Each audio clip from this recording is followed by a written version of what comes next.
Hello Beanies and welcome back to Beanies In A Pod. It's 2024. It's a new season of Beanies In A Pod. We finished off strong and we're going to start strong this year. I'm Phil. I'm Daniel. I'm Aaron. Oh, we've remembered. Yeah. It's been a long time since we've done that, actually. It's a long time since we've done that right the first time. And since we've recorded in our own space, our own studio. We've done a couple of ones on the road, but now we're back and we have... This is going to be a great episode, this. The ultimate guest. We have the ultimate guest. The founder of the Digital Accountancy Show, Mr. Dan Cockerton. How are you? Hey, cheers, Phil. Yeah, I'm really good. Thanks for having me down for the day or the afternoon. And yeah, great to be here. Big fan of the show, big fan of you guys. So can't wait for the pod. So, the way we normally start these... Actually, you know what? I'm going to do this a little bit differently. I'm going to take you basically through what we're going to be doing. We're going to have a little chat with Dan about his origin story, how he came up with the idea for DAS. We're then going to talk about what's happening this year at DAS. There's a special announcement coming in that as well, so be prepared for that. We have got a game, so everybody that only joins in for the games, I know there are a couple of you, we've got one of them coming, and then we'll end on Snack Attack, which is a fan favourite. So, without further ado, we'll get to your origin story. So... Where were you before DAS, and then how did the creation of DAS come about? Yeah, cheers, Phil. So I've worked in the accountancy space for about 12 years, a couple of different roles. My last employed role was working for Xero. And working for Xero, I was one of their territory managers. So I was account managing for them around 300 firms of accountants at one point in its peak. Which territory? East Anglia. Oh. Yeah, East Anglia. So... and I suppose I just happened to be at the right place at the right time. I could see an enormous amount of change happening in the industry. Making tax digital was coming down the line. Xero was still is. Yeah, still is. Yeah, exactly. Yeah, it's still making its way. But the product was getting better. Bank feeds were becoming a real thing, and the automations and efficiencies in Xero, and just purely working in the cloud and the benefits of that just meant as a salesperson working for a company like that was actually pretty good times. But I could just see the amount of transformation happening in the space from, accountants working very much in kind of backwards looking figures, and very compliance focused, into this more kind of collaborative way of working, and the ecosystem was accelerating.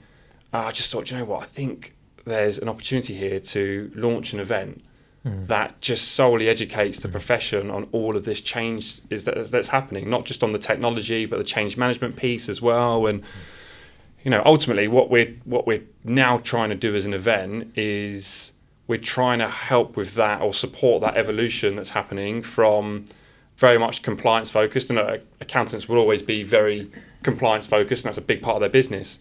But there's a new breed of accountant and accountancy firm that are working in much more collaboration with their clients now on a partnership almost, isn't it? Partnership, weekly, monthly basis, and we're trying to play a supporting role in that evolution. That's really the core of the business, the core of the event. And we were actually, I don't know if you guys know this, but we were due to launch our very first event in March 2020. Did you guys know that we actually launched the COVID year? So it's a great month. Yeah. I mean, if you're ever going to launch an event or launch an event, don't do it in a year of a pandemic, which happens every 100 years. But we eventually got planned for that. I know.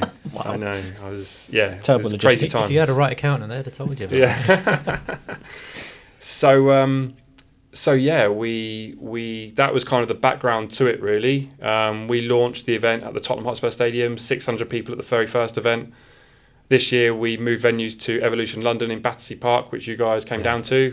We had a couple of thousand people there, and we're expecting around 3,000 for 2024. So, a bit of background to it. Has DAS is now, is that always what you kind of expected it to be?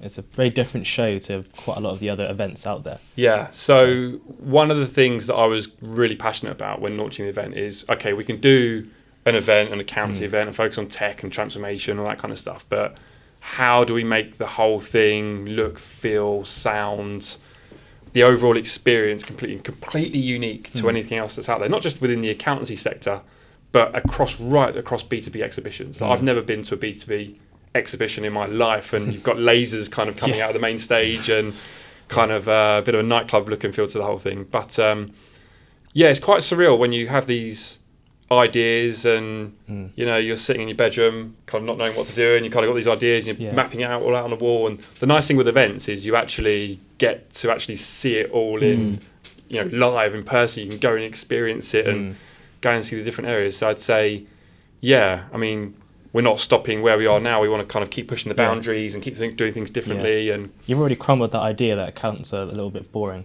really. It has a bit of a stigma as, they're a bit this way, a bit that way. And you come to DAS, you're like, no, that's not true at all. Yeah, it's cool, isn't it? Like, one of the accountants that I work closely with last week said to me, they show the video of the show or one of our top TikTok reels to all people that they're trying to get into accountancy or where they're in conversations about whether accountancy is a good career path for them. Look at this. This is what it's all about. So it's needed, because you need to kind of rejuvenate and update it for the new generation coming in, right? So if they're seeing other shows which won't be mentioned, thanks, Aaron. and it's live and it's fun, but it's also really engaging for people, right? It's really welcoming. I think so. Like, I think we do a great job on the content side of things. Jordan, who manages that for us, does an amazing job at keeping his finger on the pulse of what's happening in the industry, making sure all of our content is relevant. And because we focus on the areas that we focus on, means we can go a bit deeper into this space and talk about robotics or AI and at just deeper levels than what traditional shows might do. But there's lots of space, so it's not too crammed. The stands are all spaced out nicely, and we have created different themes for each stage. So it allowed us, by moving to that venue, it really allowed us to be as creative as we wanted to be. It was a blank canvas. So if you had gone back there the next morning when I went back and everything was kind of stripped back, it was quite crazy. But I'm really proud of it and really proud of the content, the show, the experience. And in our profession, it's a very crowded event space, so we had to do something that really cut through the noise. And I think ZeroCon not happening last year helped us a little bit as well, and we felt like we had an opportunity to really showcase what we can do and try and grab some people and some attendees that hopefully will be with us for the following years. So speaking of attendees this year, we're having AHM back again this year. Are we having who, sorry? Accountant House Mafia. Oh, that's a good question. I can't reveal anything at the moment as I'm under NDAs and all sorts. I'm joking. No, we'll definitely have some entertainment, and no doubt those guys will be involved. You need, don't you, really? Who do we need? Tom Jones. I think we need Graham. I think we need Graham Torrington to come down and do a set for us. We've got a stand in here. Late night love anthems. Sounds so good. It's so good.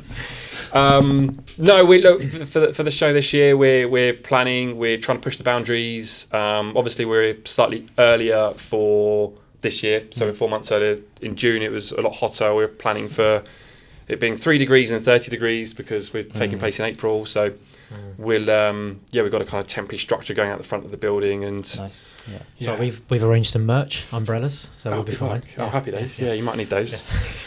So I'm absolutely buzzing, really excited about it again. It's always a challenge to try and keep raising the bar, but I think we've done a really good job so far, and I think I'm just excited to welcome everybody down to Evolution. I always have this vision that for 10 months of the year you basically just sit around in your jocks smoking hibernation, PlayStation, but I'm not, of course it's not like that. No, it's pretty manic, and the amount of people that say that to me is so funny. What, you just do one event a year? Wow. What else do you do? Well, it takes quite a lot to the majority of the work goes into the sales, the planning and the organising, probably 6 months inwards. That's when that all starts to happen. But the sales and exhibitions and sponsorships and that kind of thing is an all-year process. Yeah. When you started out, did you sit down with a very definite plan in your mind for what you wanted it to look like? And have you got there? Or are you still making adjustments to get to where you want to be? No, I think our vision for the event is to make it by far the biggest event on the planet for accountants and the finance professionals. So I know you've got events kind of 5,000-10,000 people. We see this eventually being kind of 50,000 people plus. We want to turn this into an absolute beast and drive change within the profession on a global basis, not just in the UK. Yeah. So we're still kind of quite a way off that, but we're taking all the kind of, you don't do that overnight. It just takes the right steps to be able to get there over time, and investing in production and experience and great content is part of that.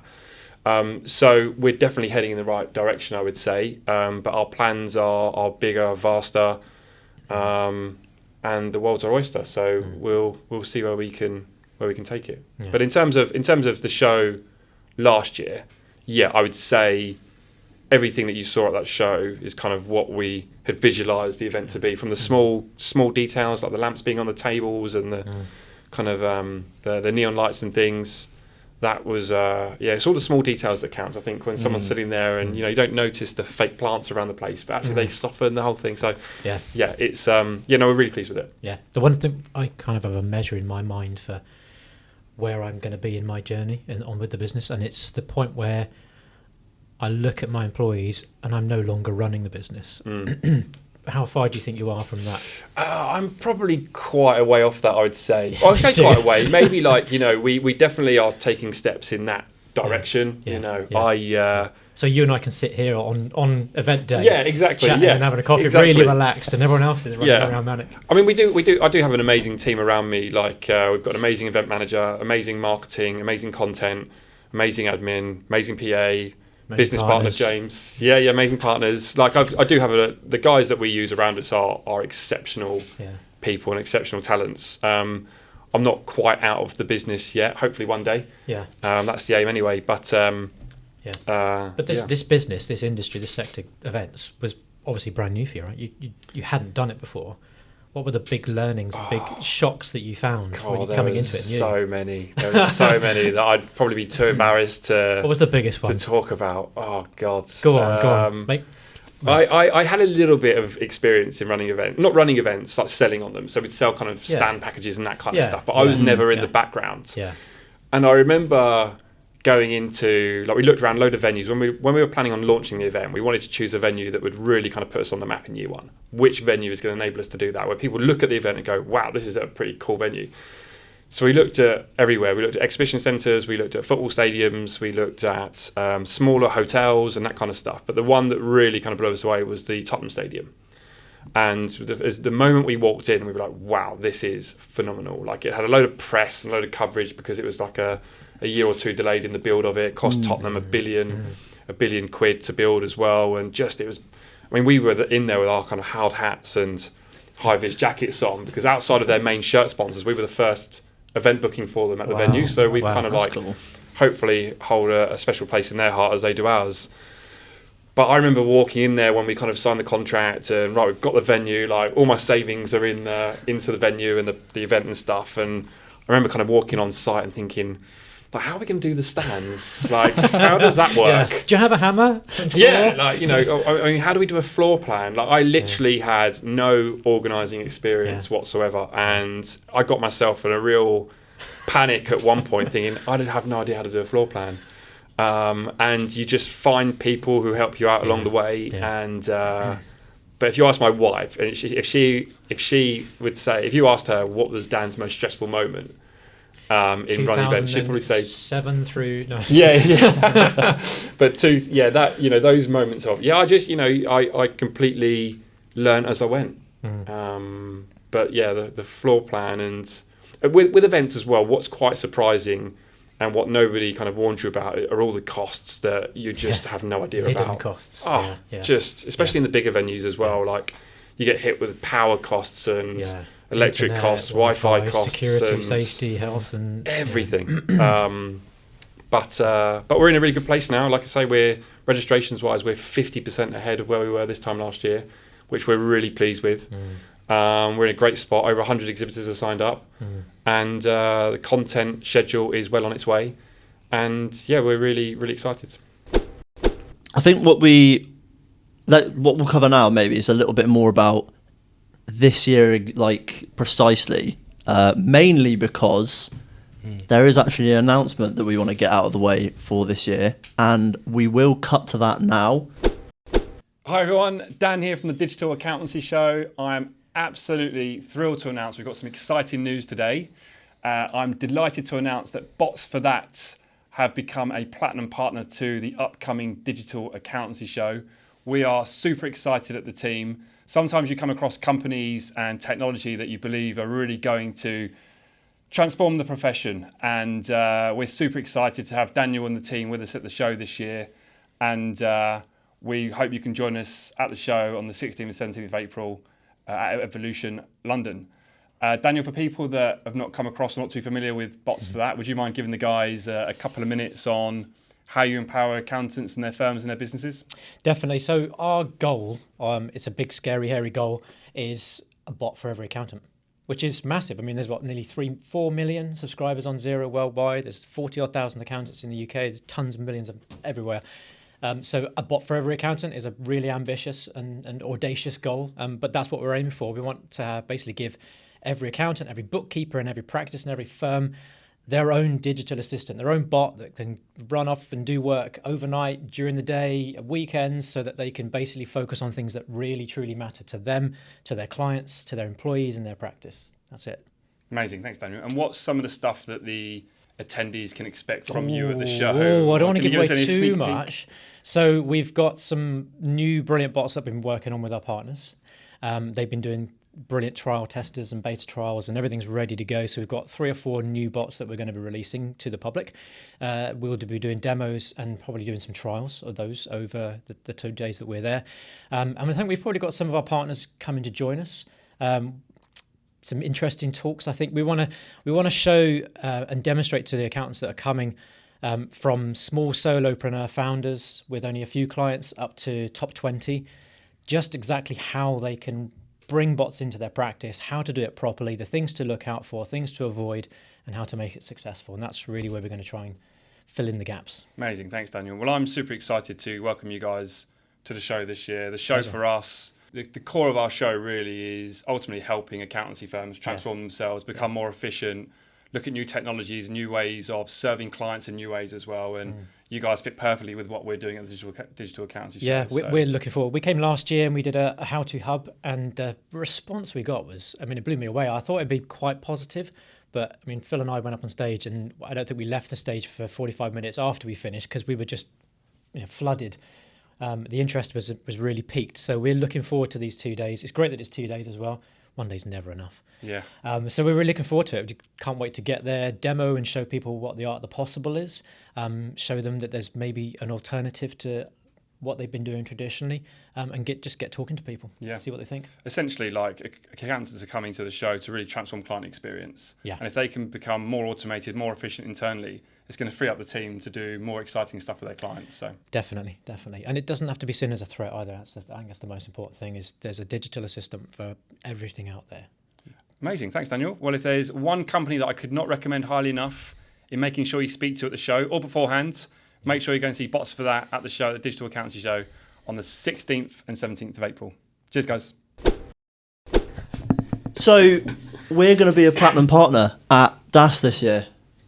Are we? I'm no joking. Oh yeah, sorry, I didn't tell you about this one actually, but no, it's we're so excited, aren't we? We literally cannot wait for this. It's been really hard over the last couple of weeks knowing, not like, that's what I tell everyone. Yeah, it's all been under wraps, and now everybody knows, cat's out the bag. But no, we're really excited to have you guys down, platinum partner. Sometimes you come across companies and people where are going to absolutely smash it at the show. Like, you guys are a great fit for us. I think we're a great fit for you, and I know you're just going to be absolutely swamped. It's going to be a great show for us, for you and for us. Yeah, I mean, I'm still pinching myself actually. Platinum sponsors. It's our first sponsorship event. Oh, amazing. At any event, and to be a platinum one with DAS, it's quite special. I'm still pinching myself. It's one of those things, you put it into your plan and you work it out, but when it happens, you're still pinching yourself, even though you wanted that and you planned that. But when it happens, sometimes those things, and you come along and you think, wow. Wow.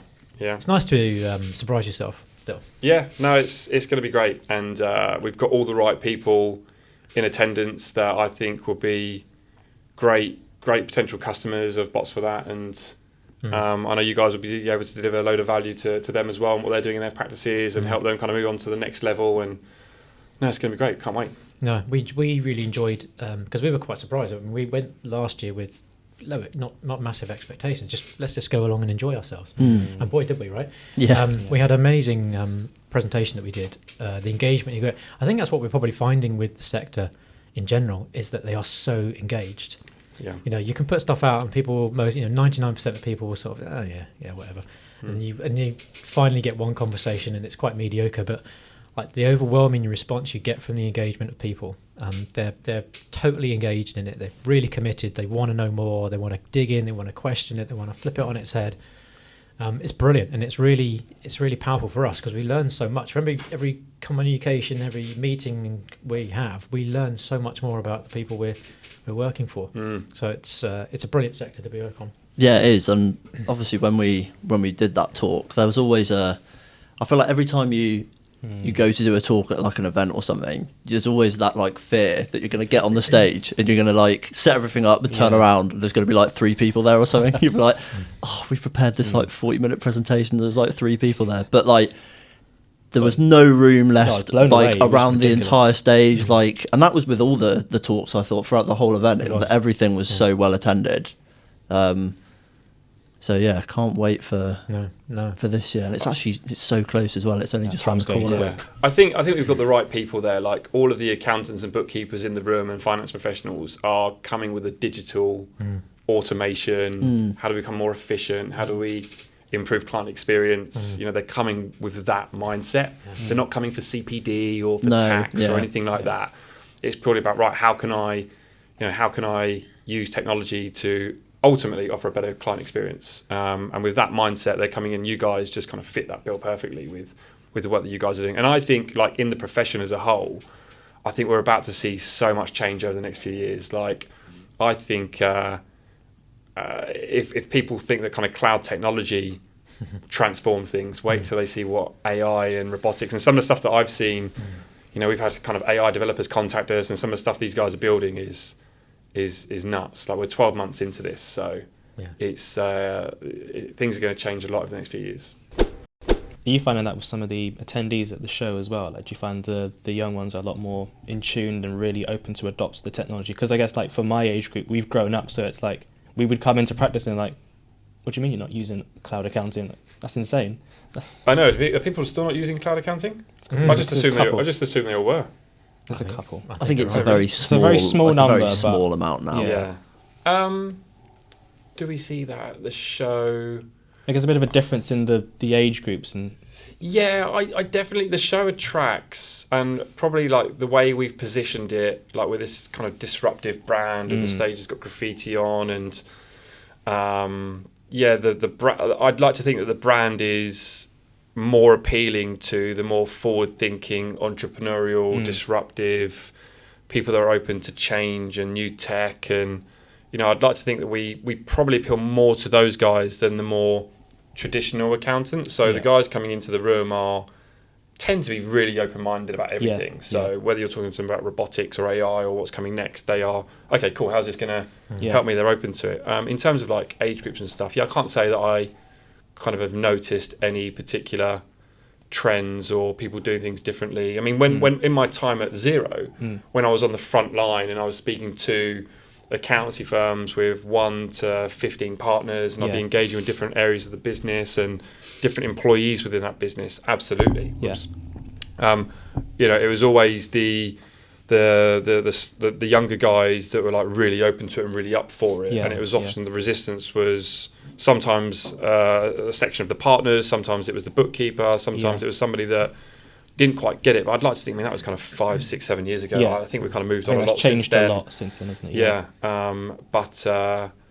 I never forget the time working at Xero. I had some great moments where the bookkeeper was really resistant to it. Used a certain platform for a number of years, and then trying to get them onto cloud, and you kind of push them into it a little bit. Come on, you're going to love this bank feed. It's going to bring it all in, and then you kind of you find them recode and bank rules and that kind of stuff. And okay, we'll give it a go. And then the next time you go back and see them, they say, absolutely love it. Absolutely love it. Give me more of it. The advocate. Yeah, it was great. It was a great place to work, actually, Xero. And it was probably the first job I had where I'd meet people in the street or at car washes and barbecues, and you say, I work for Xero, but I love Xero. Love it. It's made a big difference to our business and stuff. So I love the adverts. I hate that advert so much. I love Xero, but I do hate their advert. Are you talking about the marathon one? Trying to run a marathon with like a parachute on. Oh yeah. I think I've just seen that one. Yeah. That is a good advert, to be fair. Have you seen the Tesla advert where they've got a Tesla truck racing like a Porsche? I don't think I for the have, no. Cybertruck, right? Yeah, Cybertruck versus the Porsche. You see them at the start line, and they go and they both accelerate, and the Cybertruck annihilates the Porsche. But the Cybertruck is also carrying a Porsche on its back on the trailer as well. Oh, that's class. Yeah. I don't know if that's an official advert of someone. I don't know how that. I think it's officially Tesla. I think Yeah, they did is it that. officially Tesla? Yeah. That's a cool advert. That's a good reveal. We should do something like Seen that. that one, yeah. We should do something Yeah, like we that. should do something like that. It's Well, just we quite were- funny we at were- the end where you see it's We were, pulling. weren't we? We were talking about doing a similar thing because we've got, people say, well, how quick's a bot? And we said, well, actually, let's do a video where we've got right, okay. Neil, our CFO, sitting down doing the bank rec, for example, or something else, and we'll run the bot and we'll put them side by side and play one off against the other. Yeah. So you get it completed first and accurately with fewest mistakes.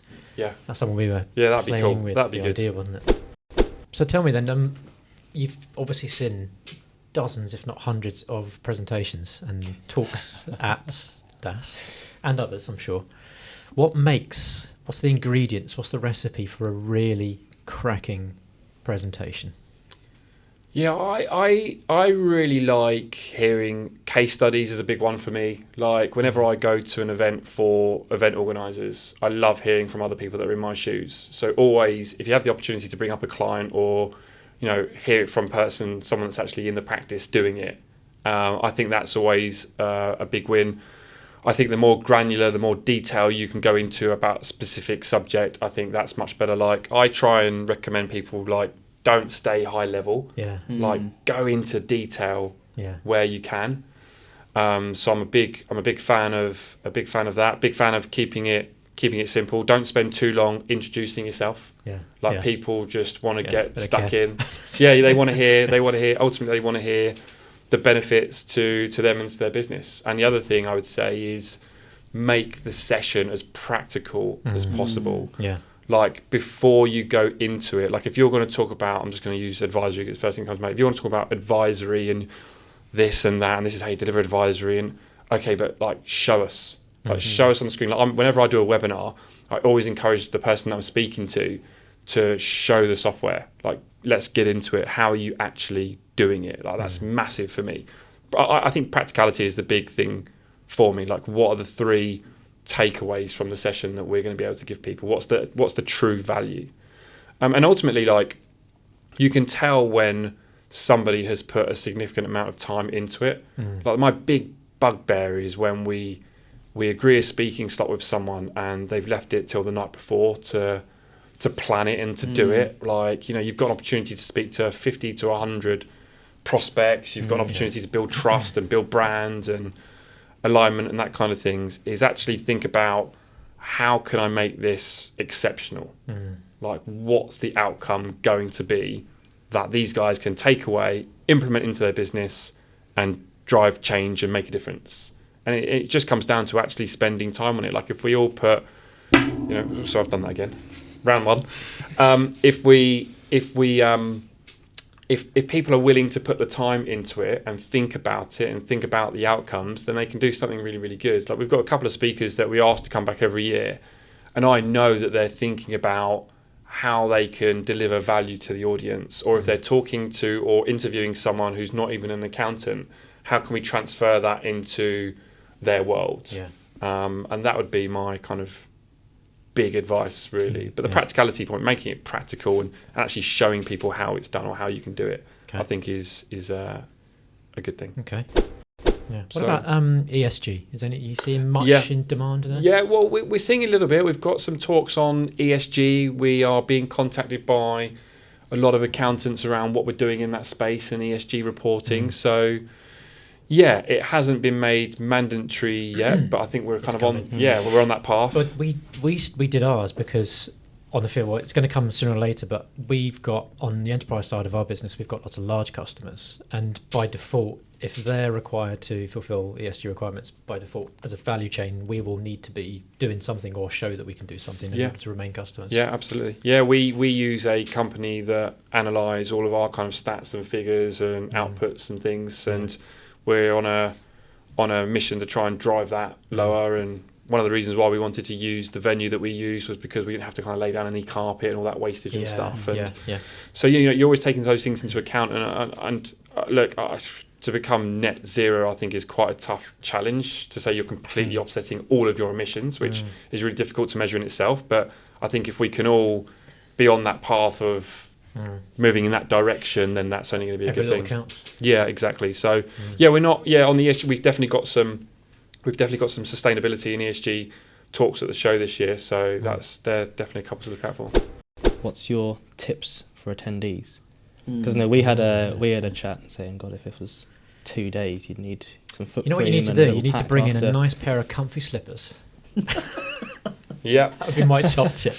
Yeah, it's definitely after a couple of days walking around on the show floor, it can be quite intense on the body and on the back in particular, and legs and feet and knees and all sorts. So top tips for attendees, I would say definitely plan in advance. Fail to plan, plan to fail, that sort of thing. But there's so much great content, so many amazing exhibitors to see. I would definitely say plan what you're going to do in advance. Yeah. The other thing I would say I'd recommend to do is make sure where you can just to speak to people, network. Sometimes it's quite difficult to do that, just to network off the cuff. Where if someone once said to me, oh no, I think I heard it from someone who said, never eat lunch alone. Just always be building those relationships and talking to people, because you never know. I think I said at my opening speech at the show last year, one conversation can change your life and send your life off in a completely different direction. Business partner, relationship. It might not happen initially, but it might be something that comes up down the line. But always, like, the most value people get from events, as much as we put on great content, great exhibitors, often a lot of the value comes from just speaking to somebody that's in a similar position to you at work, and you just want to validate your ideas, or just peace of mind that you're doing the right thing. And one conversation can create an opportunity or save you a huge amount of money in software costs on something, or whatever. So I would say to plan, to network, and to see you guys. Yeah, exactly. There you go. Everybody should see Bots for that at the show. Right. Oh God. Wow. No, not oh God. That's probably the wrong thing. Oh, he's only saying this because he knows the game and he's scared. It's because I know I'm going to be afraid. I'm going to be. Don't crap. be afraid. Don't be scared.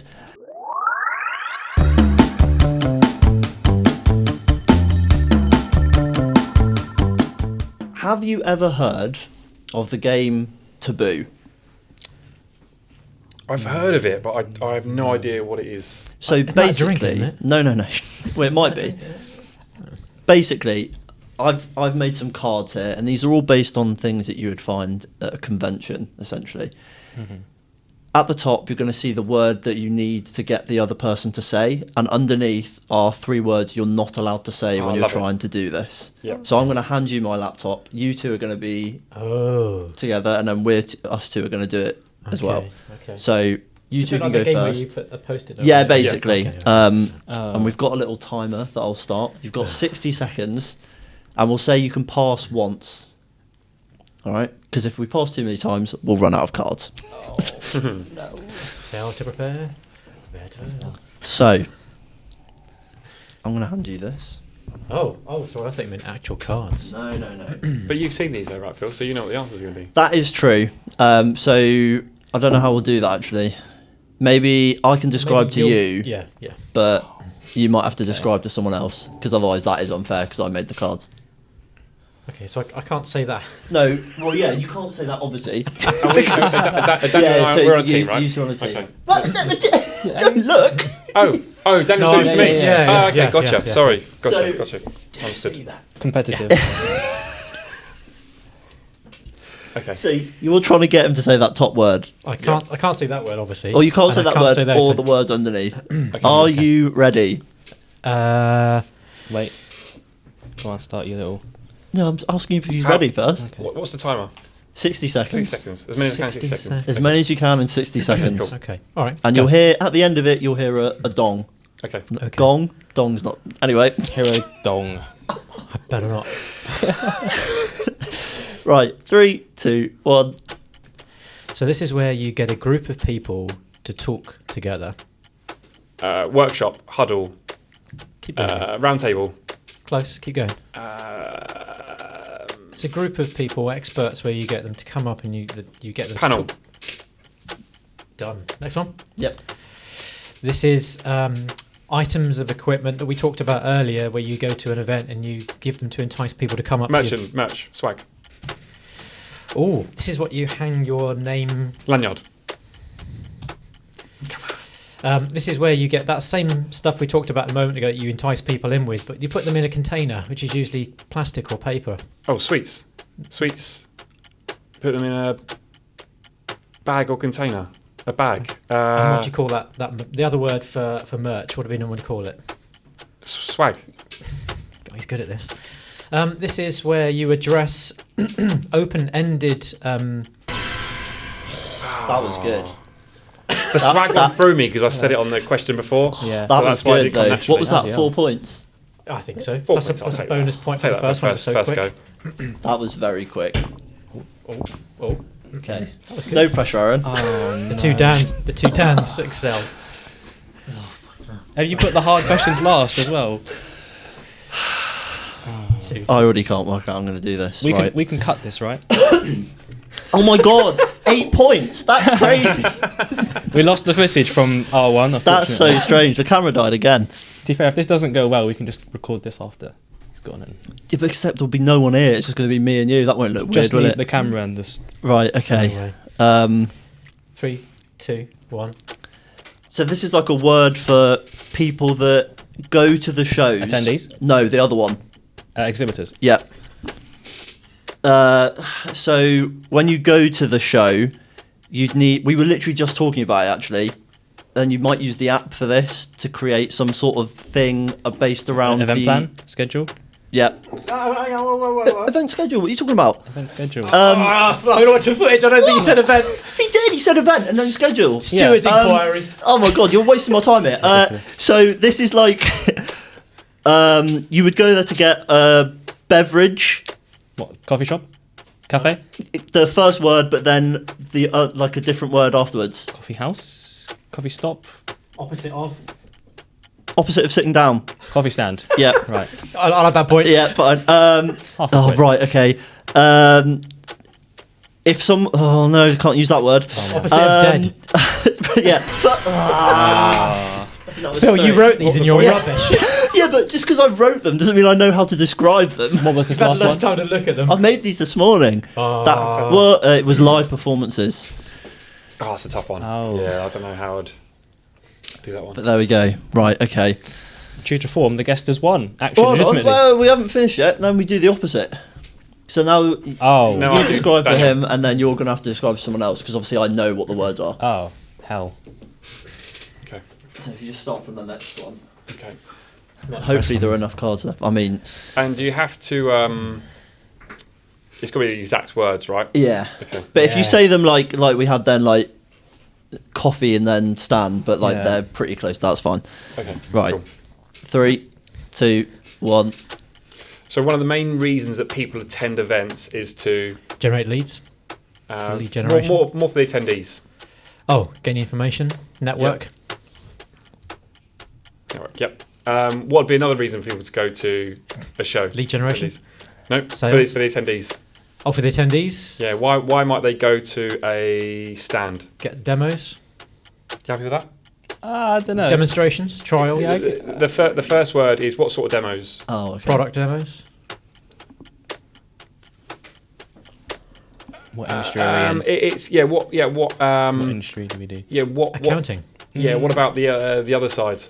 The other Client. side doesn't make any sense. Client demo. No, they are a Type Not- of demo. not- They're demoing the specific. pass. We're passing that one. Yeah. If it gets really busy at a show, you might be. What do you normally see at the front of the building? Oh, they were I tough. thought that was a good one, that one. The demos one was Yeah, tech tech demos. Tech. Yeah, that was Fair enough. that was a tricky one. That one was Q. The next one was Q's. Oh, I was trying to think I think you about would have got that stats. with more time, I reckon. Yeah. Yeah, Q's you would have got. yeah. Yeah, tech demos. That was a bit of a. Right, so Good you're one. going to have to describe for... You can choose, I guess. Hand it back on me, I just want to see how many there are left. Oh.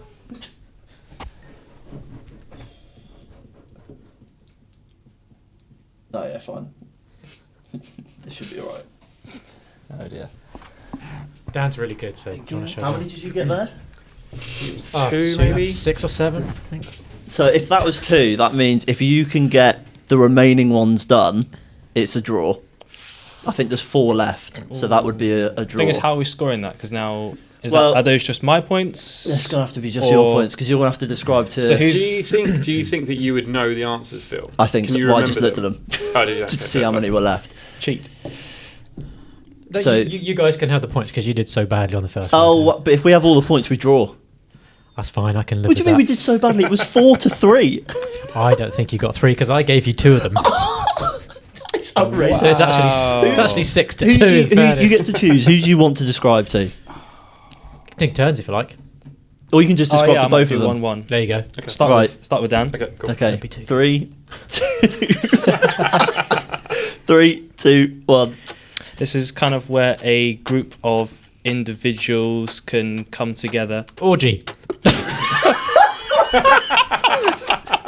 No, typically happens at events. Network, huddle, workshop. Usually you get vendors hold them. Oh, vendors hold. You get new Try and people, break- old people. Try and break the words down. Demonstrations. So, like, first Product word demos. is... First word specifically is a group of people together. We have our own version of it at Beanies. Pass. Next, Sorry.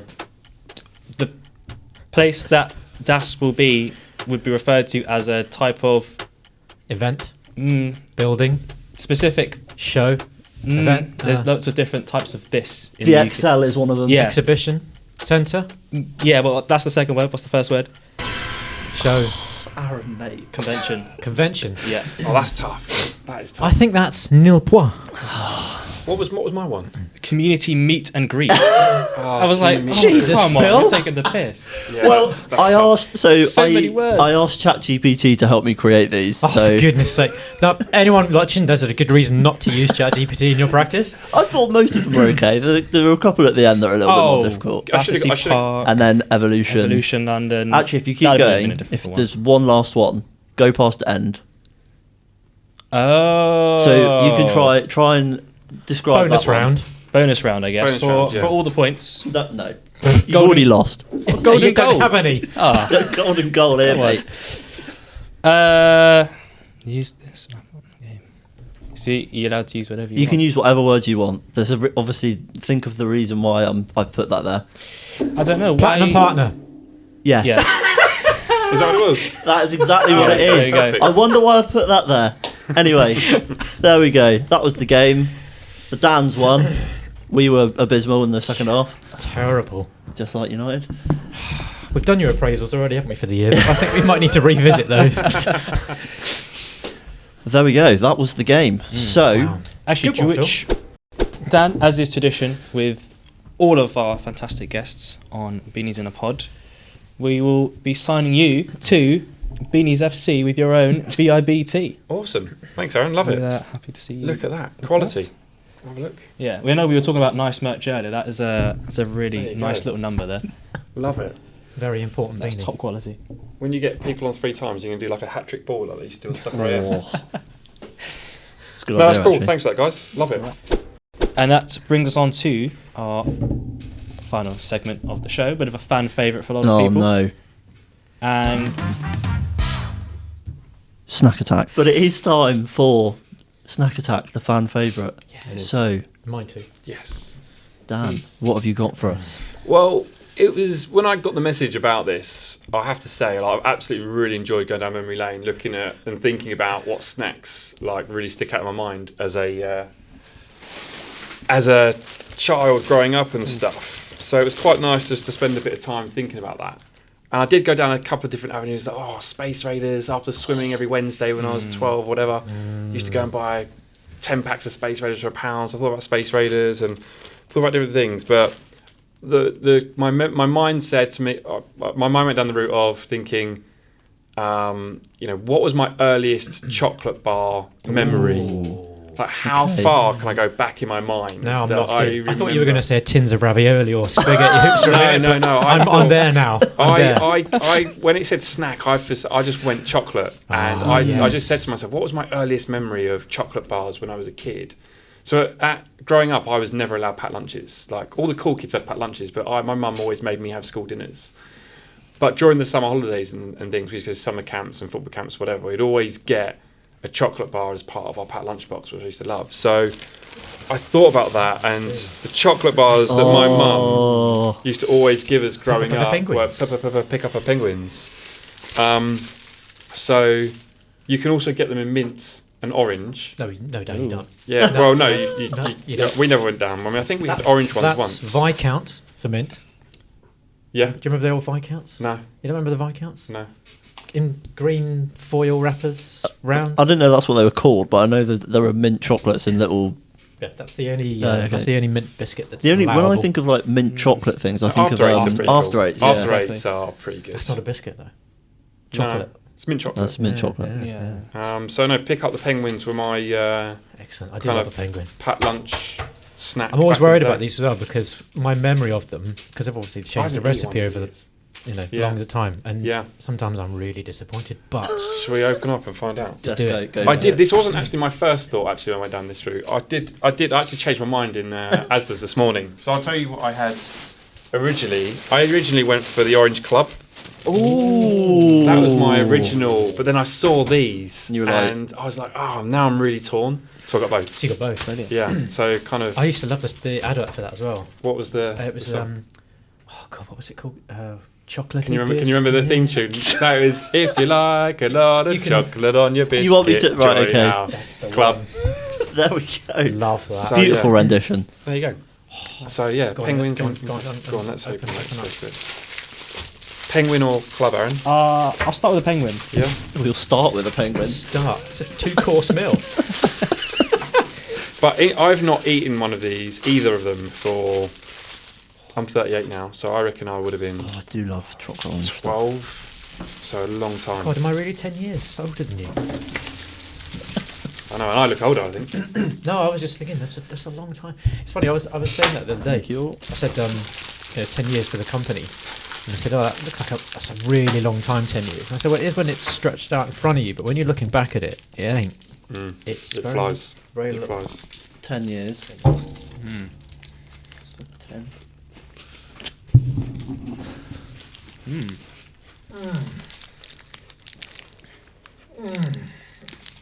Oh, that's wonderful. Yeah, that's pretty. That's pretty how I remember it. That's how I remember it. Yeah. That's special, that is. These are delicious. Why did the penguin make a fish pun? Oh, no, bloody terrible. Is that the answer? No. Bloody Too, terrible. too embarrassing to read. Just for the halibut. I can't like that. actually. That's dreadful. Wah, wah, wah, wah, wah. Have you got the What's your which do you prefer? Which do you prefer, the club or the penguin? club? Club. Yeah, me too. Club. Mm. Yeah, it's it's pretty clubs. good, isn't it? Mm. I really like a chocolate with orange in it though. Yeah. Like I'm a The penguin's absolute bland fiend when you compared get to me in that. front of a cherry chocolate orange. So if you're one of our audio listeners only, and now would be the perfect time to go down, put the kettle on, make a nice cup of tea, and get a penguin or a club, and enjoy this with us. That sounded very radio DJ. That. Yeah, it did. Now's the perfect time to put that. Grab kettle someone on. you love, and no. Is that everything we have to cover? I think that is pretty much everything covered for Snack Attack.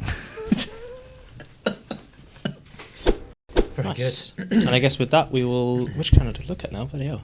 Well, the one that's aimed at you, mate. Well, do This one. I can see it. Thank you. It's this Got one the here. old specs on. Cool. Oh no! Round two. Yeah, I guess that's it for this episode of Beanies In A Pod. First episode of, you want to call this season 2? Yeah, why not? Yeah. After a little intermission, but we'll call this first episode of season 2 with the fantastic Dan Cockerton, founder of DAS. Make sure you join us in the next episode, and don't forget to join us on our community, Beanies. We'll drop a link for that somewhere down below if you're watching the video, and it'll be in the description as well, will it, Phil? Absolutely. Brilliant. And of course, don't forget to check us out on all our other socials, and of course at DAS. Yeah. Throw in some sort of sparkles or Some sparkles. fireworks around me. Yeah. Don't need sound effects. Yeah, I'll just do it for you. Yeah. Can you tell Phil does all the jingles? Well, yeah, thanks for joining us, Beanies, and we'll catch you in the next one.